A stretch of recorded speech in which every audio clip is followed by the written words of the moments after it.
The most dangerous red flags are the ones we recognize and ignore. There are moments in life when you think you understand the depth of another person, when you believe that years of shared experience, intimate conversations, and careful observation have given you a map to their character. Solomon Lenyo believed he had reached that understanding with Jennifer on a Tuesday afternoon in April, 5 days before their wedding. He hadn't been looking for evidence. The discovery was accidental, mundane even. He'd borrowed her laptop to print boarding passes for their honeymoon 10 days in Portugal, a trip they'd been planning for months, when a notification appeared in the corner of the screen. A message preview, intimate in tone, from a name he recognized. Michael Torres, her ex-boyfriend from university. Solomon sat very still at the kitchen table, the cursor hovering over the notification. He could have closed the laptop, could have waited and asked her directly when she came home. Instead, guided by an instinct he couldn't name, he opened the message thread. What he found was a conversation that had been ongoing for months, affectionate exchanges that went beyond friendship. Plans to meet for coffee, then dinner, then longer conversations that extended late into the night, and most damning, a wire transfer confirmation for $3,200 sent 2 weeks earlier with a note that read, "For the move. Hope this helps. Miss you." Solomon scrolled through the messages slowly, methodically, his training as a data analyst kicking in. He noted dates, patterns, the escalation of intimacy. The messages weren't explicit, but they were revealing the kind of emotional intimacy that precedes or replaces physical intimacy. When Jennifer came home that evening, grocery bags in hand, Solomon was still sitting at the kitchen table, the laptop open in front of him. "Hey," she said brightly, setting the bags on the counter. "Did you get the boarding passes?" "We need to talk," Solomon said. Something in his tone made her stop. She turned, saw the laptop, saw the screen, and her face went pale. "It's not what you think," she said immediately, her voice rising with defensive panic. "Then tell me what it is." She set down the bag slowly, deliberately, as if buying time to formulate an answer. Then she sat down across from him, hands trembling slightly as she folded them on the table. "Michael was struggling," she said. "He needed help moving to Vancouver for a job opportunity. I wanted to help an old friend." $3,000 is more than helping an old friend, Solomon said quietly. "And the messages don't read like, just friends, Jennifer." Her eyes filled with tears. I know how it looks, but nothing happened. I swear to you, nothing physical happened." Solomon studied her face, the face he'd woken up next to, on lazy Sunday mornings, the face he'd planned to grow old with. He wanted to believe her. They'd been together for 3 years. They'd navigated his demanding work schedule, her career transition, his family's initial reservations about their relationship. They'd built something: trust, partnership, a shared vision of the future that included a home, children, a life of mutual support. But trust, once cracked, doesn't repair itself easily. It requires more than apologies. It requires transparency, accountability, time. "I need the money back," he said quietly. "Not because we can't afford it, but because it's a boundary. You don't send that kind of money to an ex-boyfriend without talking to your partner first. That's a decision that affects both of us." "Of course," she said quickly, eagerly, reaching for his hand across the table. "I'll ask for it back. I'm so sorry, Solomon. I really am. I wasn't thinking clearly. I just felt bad for him, and I wanted to help." "It's not about the money," Solomon said. "It's about the secrecy. It's about the fact that you've been having intimate conversations with someone you used to date, and you never mentioned it." "I didn't think it mattered," she said, tears streaming down her face now. "It was just talking, just friendship. I never meant for it to become something that would hurt you." Solomon wanted to call off the wedding. Part of him knew he should.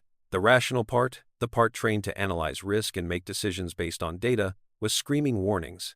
But another part, the part that had imagined their life together, the children they'd talked about naming, the home they'd planned to buy in 3 years, when they'd saved enough, wanted to believe that people could make mistakes and still be worth trusting. "I forgive you," he said finally. "But if anything like this happens again, if there are any more secrets, any more boundaries crossed—" "There won't be," she promised, squeezing his hand. "I swear it won't happen again. I love you, Solomon. You're the one I want to marry." You're the one I want to build a life with." The wedding went forward as planned. It was small, intimate, held in a garden venue with 60 guests, mostly family, a few close friends. Jennifer wore ivory lace with delicate embroidery. Solomon wore a gray suit his father had helped him pick out. When they exchanged vows under an arbor wrapped in white roses, he meant every word. When he kissed her as the officiant pronounced them married, he believed they could make it work. 2 months later, they moved to Ontario. Solomon had accepted a senior analyst position at a tech firm in Toronto, a significant promotion with a salary that would allow them to buy a home within a few years. Jennifer, on a dependent visa, stayed home and talked enthusiastically about finding remote work once she was settled, once she'd adjusted to the new city, once she felt established. By November, she was pregnant. Solomon was surprised they'd talked about waiting at least a year, giving themselves time to adjust to marriage and the new city, before adding children to the equation. But Jennifer was overjoyed when the test came back positive, and her joy was contagious. He found himself imagining a daughter with her mother's dark eyes, a son with her infectious laugh. He bought parenting books and read them on his commute. He painted the second bedroom pale yellow, a neutral color that would work for either gender. But as the months passed and Jennifer's belly grew, a quiet unease settled in him. Nothing he could name or articulate. No specific evidence. Just something. A feeling that lived in the back of his mind and surfaced during quiet moments. He tried to dismiss it as stress. The new job was demanding. The city was expensive. They were navigating the complexities of Jennifer's immigration status.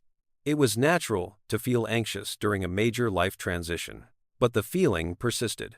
In Jennifer's 6th month of pregnancy, late one night while she slept beside him, Solomon found himself lying awake, staring at the ceiling, doing calculations in his head. Conception would have occurred in August, just before they moved. They'd been busy with packing, logistics, saying goodbye to friends and family. He tried to remember if they'd been intimate around that time. The more he thought about it, the less certain he became. At 2 a.m, unable to sleep, he got up and went to his study. He opened his laptop and searched for at-home paternity test kits. He felt ridiculous doing it, paranoid and distrustful, in a way that went against everything he believed about marriage and partnership. But the thought, once planted, wouldn't leave. He ordered the kit. It arrived 3 days later in discreet packaging. He swabbed his cheek in the bathroom and waited until Jennifer was out at a prenatal yoga class to swab hers from her toothbrush. He mailed the samples and tried not to think about what he was doing, what it meant that he felt the need to do it. 3 weeks later, the results came back. Probability of paternity, 0%. Solomon sat in his car in the parking lot of his office building on a Wednesday afternoon, staring at the paper in his hands, feeling the world tilt on its axis. 0%. Not unlikely, not improbable, impossible. The baby Jennifer was carrying wasn't his.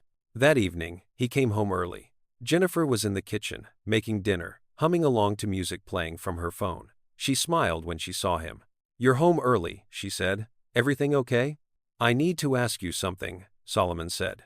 "And I need you to be completely honest with me." Her smile faded. "Okay.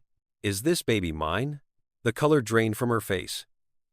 For a long moment, she said nothing, just stood there with the spatula in her hand. Frozen. "How did you," she started, then stopped. Solomon felt something cold and heavy settle in his chest. Part of him had hoped the test was wrong, that there was some explanation, some medical anomaly, but her face told him everything. "I had a paternity test done," he said quietly. Her hands moved to her belly, protective, defensive. "Solomon, please, I can explain. Is it Michael's?" "No." Her voice was barely a whisper. "Then whose is it, Jennifer?" She looked away, tears streaming down her face. "Someone from back home. Before the wedding. It was one time. Just once. I didn't think I could get pregnant. I didn't think." "Who?" Solomon's voice was steady, but his hands were shaking. She closed her eyes. Richard Williams." Solomon knew the name. A mutual friend from their church community back in Vancouver. Married with a wife named Angela. 2 kids in elementary school. A deacon who led Bible study on Thursday nights. "Does he know?" Solomon asked. "No, God, no, nobody knows. He needs to know." "Please don't," she begged, setting down the spatula, moving toward him. It'll destroy his family. It'll destroy Angela and the kids. Please, Solomon, we can just raise the baby as ours. No one has to know. Solomon stared at her, unable to process what she was suggesting. You want me to raise another man's child and lie about it? It's not lying. It's exactly lying. And it's not fair to the child, to Richard, to his wife, to anyone. I'm begging you. He has a right to know he has a child, Solomon said. And you have a responsibility to tell him. If you won't, I will. You can't. You'll ruin everything. You already did that, Solomon said. I'm just trying to make sure everyone knows the truth. Solomon contacted Richard directly the next day. He sent an email, brief, factual, devastating. Richard called within an hour, his voice shaking with panic and denial. This is insane, Richard said. Jennifer's lying. She's confused. The baby is yours. I have a paternity test that says otherwise, Solomon said. Those tests are wrong sometimes. We can do another one after the baby is born. I'll pay for it. But you need to prepare yourself for the possibility that this child is yours. There was a long silence on the other end of the line. Does Angela know? Richard asked finally. Not from me. But Jennifer might tell her, and you should probably tell her yourself before she hears it from someone else. Richard hung up without saying goodbye. A week later, Solomon learned that Richard had told his wife. Angela had confronted Jennifer by phone, screaming accusations, demanding answers. The church community was in turmoil. People were taking sides, spreading rumors, trying to piece together what had happened. And Jennifer, realizing her carefully constructed life was unraveling, panicked. She was in Canada on a dependent visa. She had no work authorization, no income, no legal status independent of Solomon. Her immigration status was entirely tied to their marriage. If he divorced her, if he withdrew his sponsorship, she'd have to return to her home country pregnant, disgraced, facing a family that would be ashamed of her situation. She had no good options. So she chose a desperate one. She called Michael. Solomon didn't know about the call until 2 weeks later, when 2 police officers showed up at his office on a Thursday afternoon. Solomon Lenyo, the first officer said. Yes? We need you to come with us. You're being arrested on suspicion of sexual assault. Solomon felt the room spin. I'm sorry, what? You have the right to remain silent. Anything you say can and will be used against you in a court of law. The accusation was specific and calculated. Jennifer claimed that throughout their marriage, Solomon had coerced her into sexual acts she hadn't wanted to participate in. She claimed she had been afraid to refuse because of her dependent immigration status and fear of deportation. She claimed he had used his position as her visa sponsor to control and manipulate her. It wasn't framed as violent assault. It was framed as coercion, as a power imbalance, as consent given under duress. Technically sophisticated legal language that carried devastating implications. Solomon was held overnight in a cell that smelled like disinfectant and desperation. His employer was notified of his arrest. By the time he was released on bail the next morning, he'd already been placed on indefinite administrative leave, pending the outcome of the investigation. The whispers started immediately. Friends stopped answering his calls.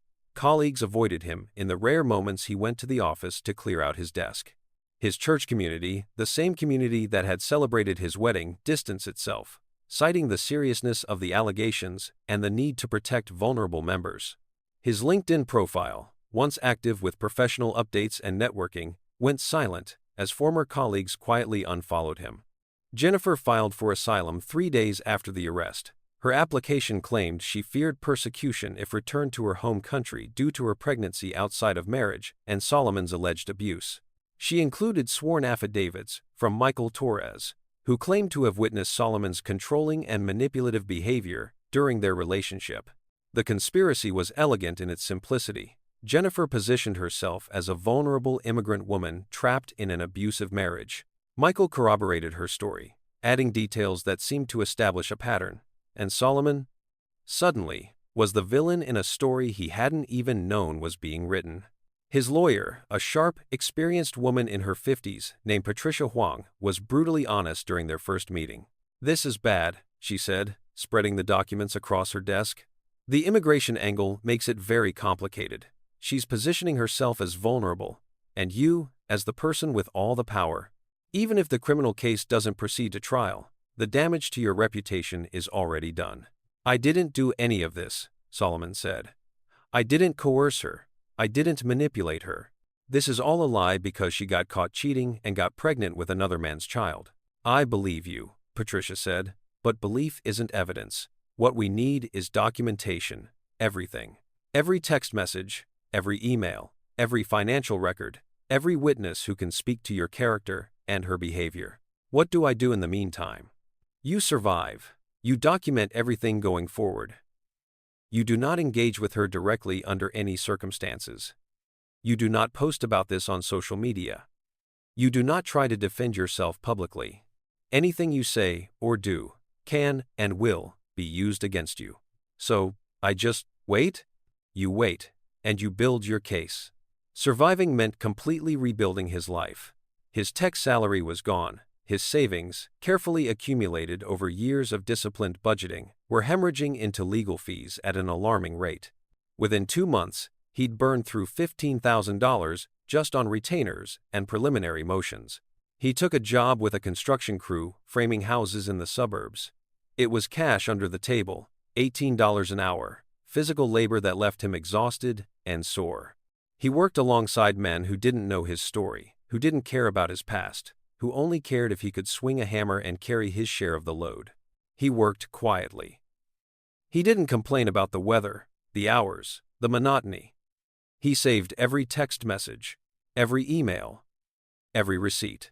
He kept a detailed journal of every interaction with police, with lawyers, with immigration officials.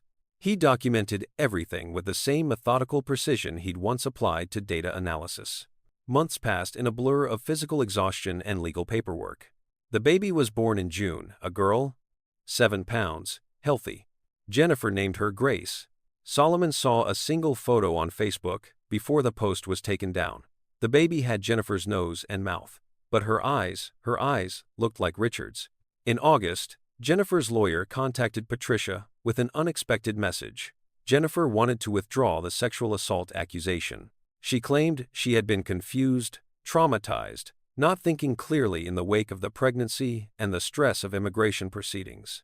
She apologized. She said she didn't want to pursue criminal charges anymore. Patricia called Solomon immediately. She's backing down, Patricia said. Solomon felt nothing, no relief, no sense of victory, just bone-deep exhaustion. Does that mean it's over? He asked. Legally, the criminal case will likely be dropped. But practically, no. Withdrawal doesn't erase the accusation. It doesn't restore your reputation. It doesn't give you back the job you lost or the 6 months you spent under suspicion. It doesn't undo the damage. So what does it give me?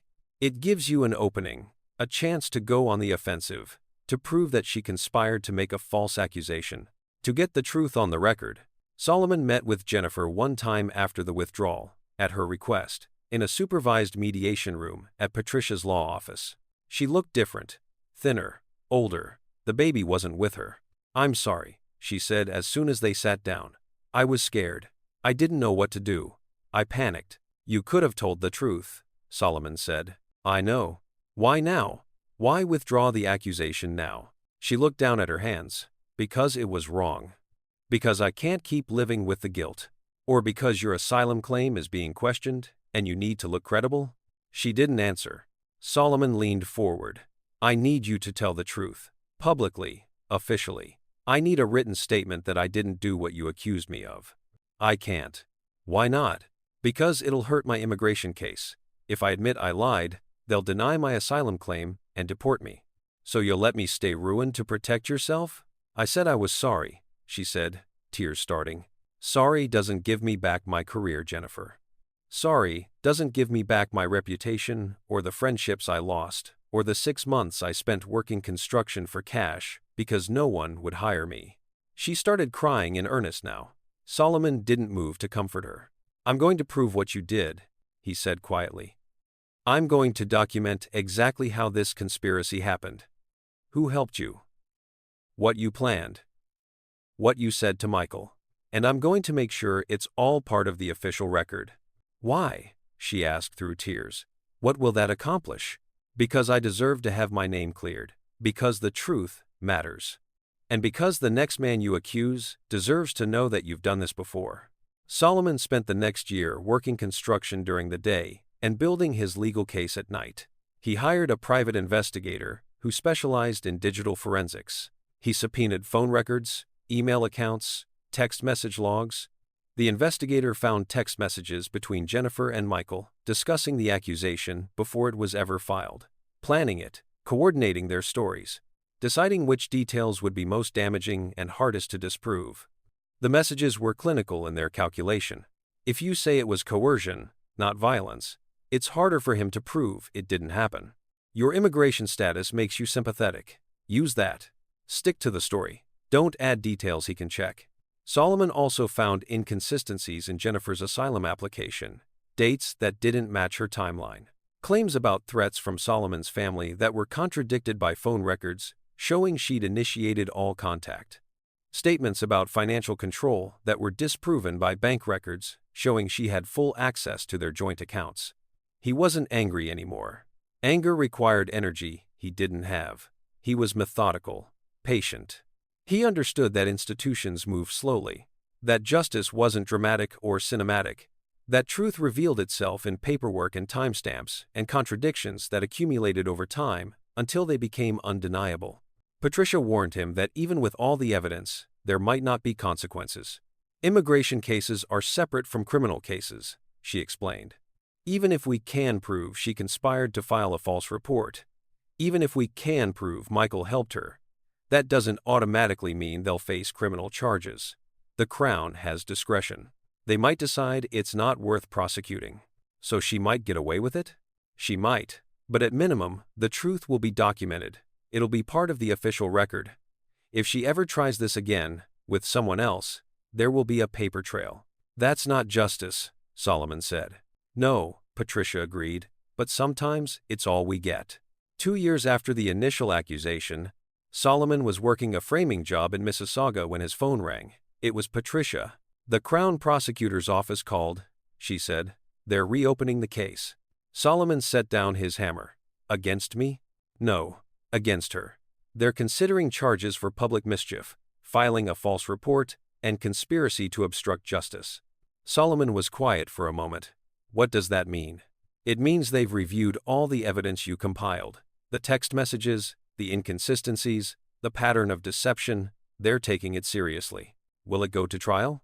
Maybe, maybe not. She might take a plea deal. But either way, it's on the official record now. The conspiracy is documented. Your name is being cleared. And Michael? They're investigating him too. If they can prove he knowingly made false statements to police, he could face charges as well. Solomon thanked her and hung up. He stood on the roof of the unfinished house, nail gun in hand, looking out over the sprawling suburb, rows of homes in various stages of construction, frameworks waiting for walls, walls waiting for roofs.